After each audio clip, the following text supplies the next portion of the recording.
Olá, amigos, estamos iniciando o programa Esclarecimentos Oportunos. O nosso programa, sempre lembramos, é uma realização da Sociedade Espírita Francisco de Assis, casa sediada na cidade de São Paulo. E também, como sempre, conosco o senhor Milton Felipe. Tudo bem, senhor Milton? Tudo bem, estou pronto aqui para o nosso trabalho de hoje. Agradecer a atenção de todos, desejando-lhes que os bons espíritos nos ajudem sempre. Muito bem, senhor Milton. Lembrando também que para os espíritos nos ajudarem, a gente precisa estar ligados a eles, porque os bons, né?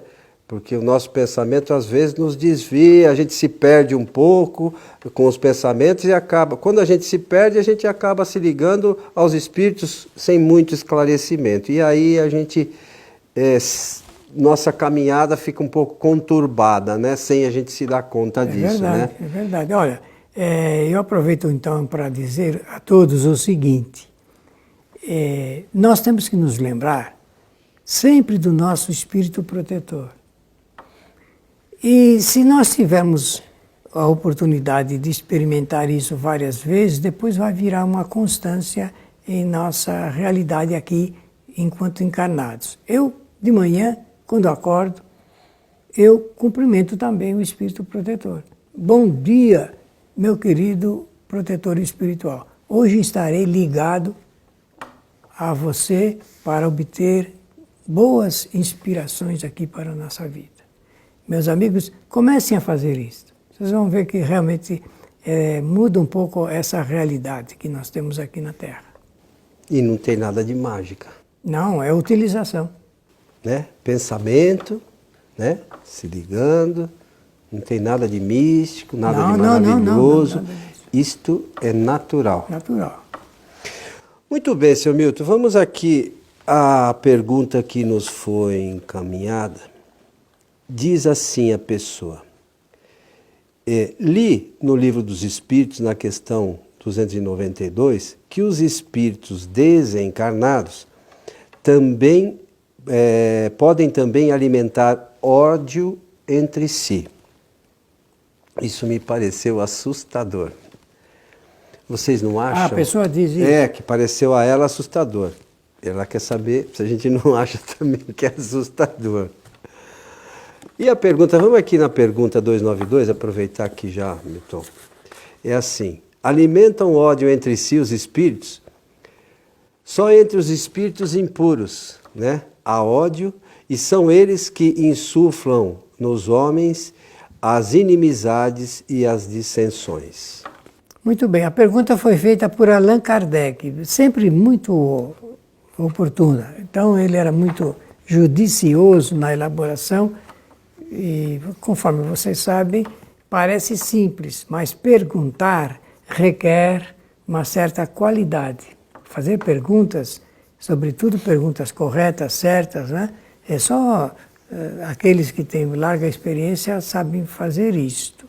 E por conta dessa sua profissão, no caso, Allan Kardec era pedagogo, professor, lá em Paris, ele sabia fazer perguntas absolutamente corretas, né? E por que ele quis saber se entre os espíritos também poderia haver essa alimentação do pensamento, de ódios, envolvendo os sentimentos e tudo mais? Porque ele está fazendo uma investigação a respeito da situação dos espíritos depois de desencarnados, que é que assustou um pouco a essa pessoa que elaborou a pergunta.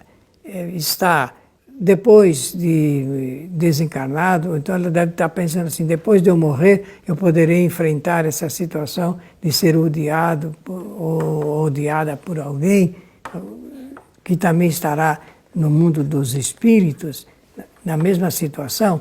Essa situação, nós temos que começar por ela a resposta. A situação chama-se erraticidade, que é o estado em que ficam os espíritos depois de desencarnados. Erraticidade, portanto, é um estado. Quando nós sairmos da matéria definitivamente, nos desligarmos da matéria definitivamente, entraremos nesse novo estado, que é o estado de desencarnados. Essa chama-se desencarnação. por conta dessa observação, Allan Kardec recolheu, então, respostas bastante importantes. Os espíritos respondem sim, sim, só podem estar sob os efeitos ainda de sentimentos de ódio aqueles espíritos que não alcançaram ainda uma certa elevação espiritual. Ele chama de impuros aí o espírito que ainda não saíram dessa inferioridade que nos encontramos aqui. Essa é uma realidade. Allan Kardec pôde, nesse mesmo livro, o Livro dos Espíritos, transcrever ali o que ele aprendeu com os espíritos altamente superiores, que é a classificação entre os espíritos.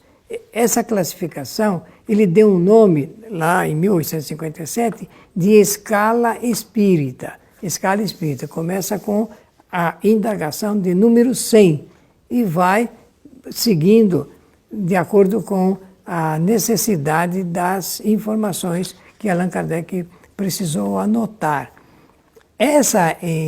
Nessa escala espírita, então ficam alinhados os espíritos que ainda que residem num planeta chamado de provas e expiações, como é o caso da Terra. Aqui estão os espíritos imperfeitos, intelectual e moralmente falando. E entre os espíritos imperfeitos, durante muito tempo, várias encarnações ficam alimentados por esses sentimentos de amor, de ódio, de alegria, tristeza e tudo mais. E ódio, nós sabemos que é uma aversão que reina entre os espíritos que são adversários. Eles poderão estar na mesma sua família, como poderão estar vivendo num quadro social mais amplo. Então, se existe aqui na Terra o ódio, a alimentação do ódio, Allan Kardec quis saber se depois de desencarnados, os espíritos também mantinham ainda esse sentimento. Agora vocês observem o que o Coelho vai falar dessa situação. Bom, lembrar primeiro que o nosso local original é o mundo dos espíritos. A gente acha que o nosso local prioritário é aqui encarnado, não. A nossa origem é do mundo espiritual. Nós estamos aqui fazendo experiências e vamos voltar para o mundo espiritual. Esse é o ponto número 1. Então nós temos momentos que nós estamos no estado de erraticidade e em outros momentos nós estamos no estado de encarnado. Certo? Encarnado e erraticidade. Ponto número 2, importantíssimo também, é que nós fomos criados simples e sem conhecimento. Eu não gosto muito de ignorante, que as pessoas pensam assim... Pejorativamente. Mas sem conhecimento, todos nós espíritos.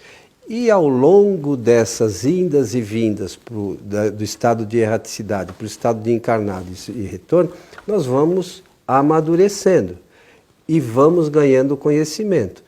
Mas até a gente chegar à condição que o Milton mencionou de superioridade da escala espírita, isso é muito longo. São diversas e de milhares de encarnações. Não são meia dúzia de encarnações que a gente vai atingir essa condição de espírito superior. Então, alguém, vamos de forma prática e simples, alguém que é aqui encarnado, é um espírito que a gente sabe que faz uma série de coisas erradas, não é o fato de ele ter retornado para o estado de erraticidade, ou que alguns comumente chamam de mundo dos espíritos, vá fazer com que eles se tornem espíritos perfeitos, infalíveis, com todo o conhecimento. Longe disso. O que ocorre na realidade é que eles continuam exatamente do jeitinho que eram quando aqui estavam, com os mesmos gostos, com o mesmo conhecimento, com os mesmos rancores, os ódios, aqueles todos os sentimentos negativos permanecem com esses espíritos. Então, isso não se perde por eles voltarem para o mundo espiritual. E a gente aqui menciona sempre da necessidade de que nós participamos da doutrina espírita, façamos um estudo das obras fundamentais, sobretudo, para ter o conhecimento, para a gente saber como as coisas acontecem. E isso eu digo pelo seguinte, no caso, por exemplo, de a gente conversar com os espíritos, no caso de evocações, e a gente comenta isso aqui algumas vezes, a gente conversando com eles, com conhecimento doutrinário, a gente pode entender a situação desses espíritos. Então, nos casos, sobretudo de pessoas que estão sofrendo obsessão, e a gente conversa com os espíritos ligados a essas pessoas, a gente vai ver que eles estão lá com esse sentimento de ódio, de raiva, de rancor e tudo que é negativo. De vingança. De vingança, sobretudo, né? Por alguma situação que ocorreu quando eles estavam encarnados. Então, por isso que a gente sempre frisa aqui, o espírito, quando retorna para a erraticidade, ele não fica bonzinho, nem santo, nem perfeito, nem nada, ele continua do mesmo jeito. E quando ele retorna, ele fica procurando os encarnados ou desencarnados que eles tiveram, vamos chamar aqui algumas diferenças quando encarnados. E quando eles encontram, a coisa é feia. Na realidade, não é para a gente temer, mas a gente sempre tem que imaginar, eu pelo menos acho, sabe, Milton, da bondade infinita de Deus. Esses encontros, na realidade, num primeiro momento eles são complicados, mas depois tem sempre a possibilidade de acontecer de reajustar, a solução daquele problema. E nisso a gente vê muito nos casos, por exemplo, dos trabalhos de desobsessão, quando a gente conversa com o espírito e ele consegue entender por que aconteceu aquilo, no instante seguinte ele muda completamente de ideia. E na Revista Espírita tem lá chama Cura Moral dos Encarnados, tem lá um capítulo que Kardec fala disso, e ele conta de uma situação do espírito que encarnado ele passava por problemas por conta da natureza dele como espírito. E é isso que a gente tem que entender, que as nossas situações negativas decorrem da nossa natureza. Então, esses espíritos no mundo espiritual, eles mantêm essas sensações negativas, essas ideias negativas. E esses espíritos, por vezes, podemos ser nós. E é que a gente esquece, né? Sim, a gente sempre acha que é alguém, né? A gente esquece que a gente faz parte do universo dos espíritos. Sim, né? Sim, estamos todos ligados. É importante que a gente tenha a ciência disso. Ou né? indiretamente. Então, e o que acontece? Que essa retroalimentação do ódio, que é um sentimento que puxa os outros sentimentos que o Coelho mencionou aqui,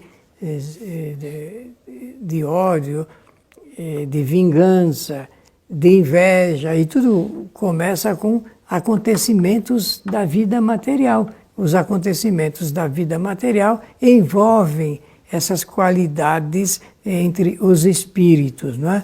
E sempre os espíritos que estão se relacionando em estado de erraticidade, eles também podem se ligar àqueles que ainda se encontram encarnados.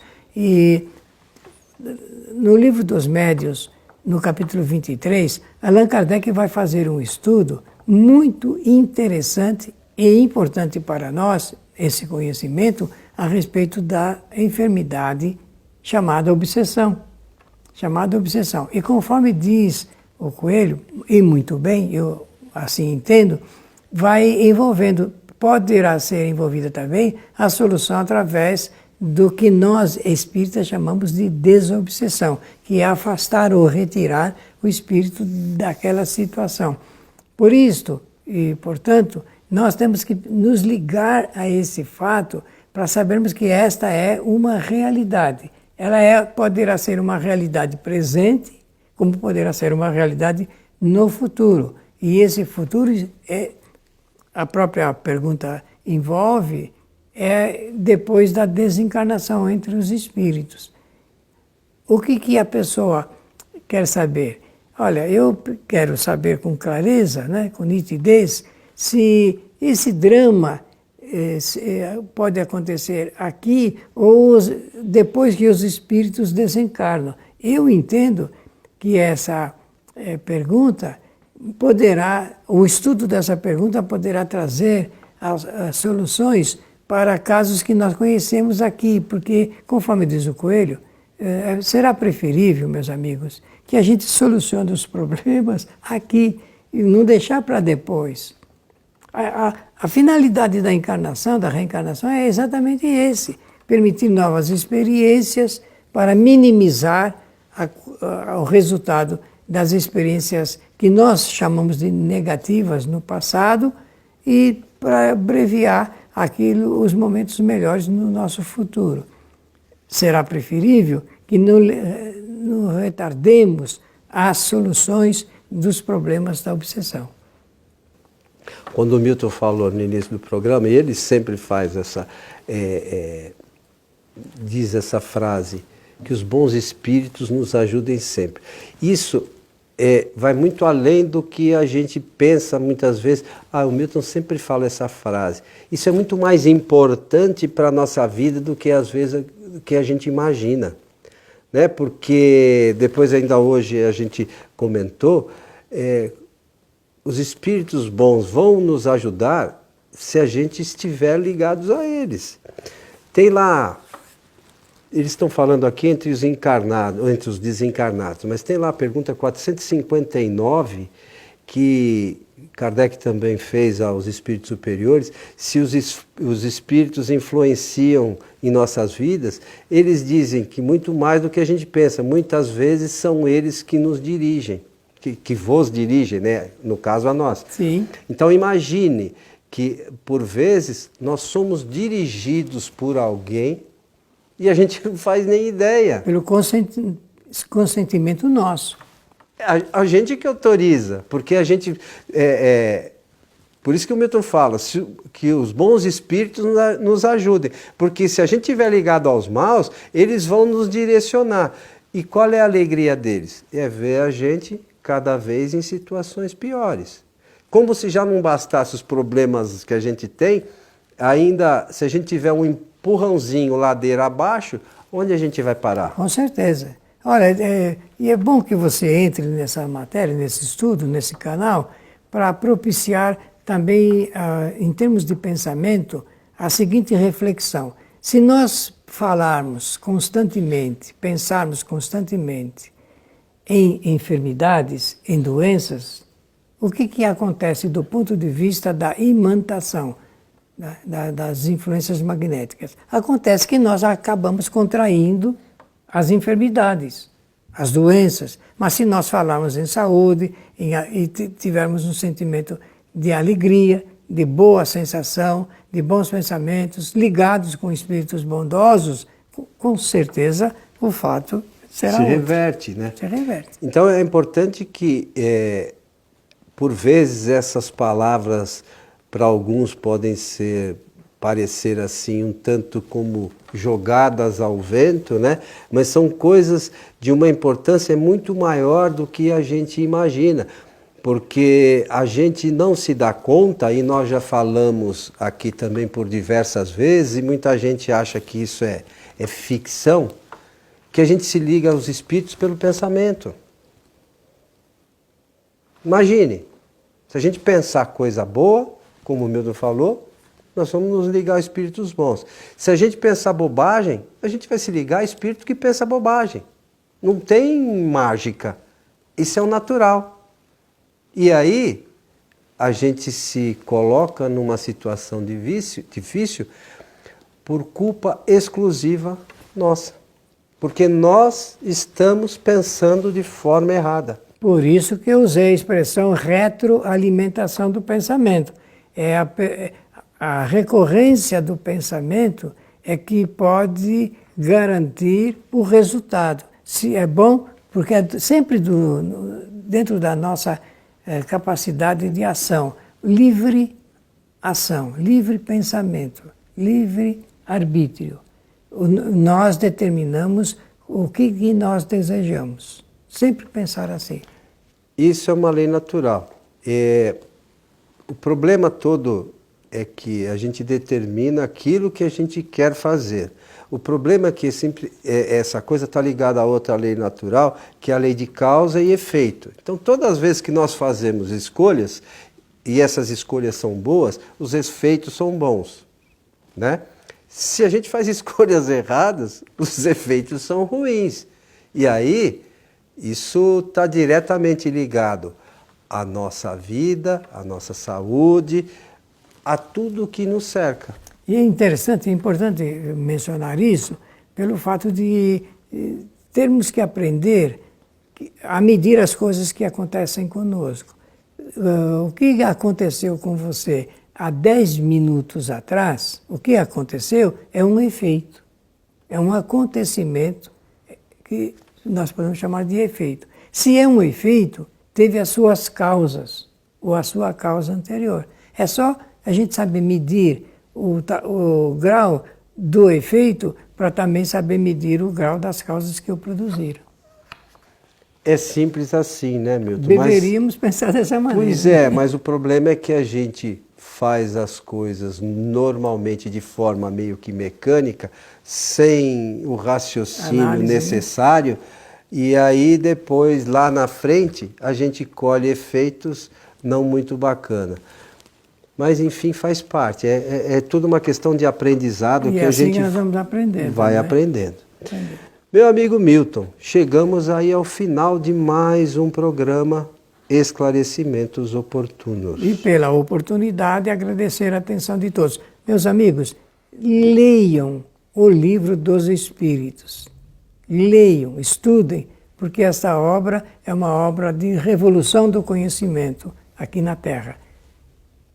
Que os bons espíritos nos ajudem sempre. A doutrina espírita é uma doutrina consoladora, maravilhosa, mas requer da gente o estudo para que ela possa nos consolar. À medida que a gente vai se aprimorando no estudo, se aprimorando no conhecimento da doutrina, a gente vai encarando a vida de uma forma diferente. Vejam, procurem fazer isso, primeiro se aprimorar, vocês vão ver que isso vai ser uma coisa natural, a gente muda a forma de encarar a vida. A todos o nosso abraço e até o nosso próximo programa.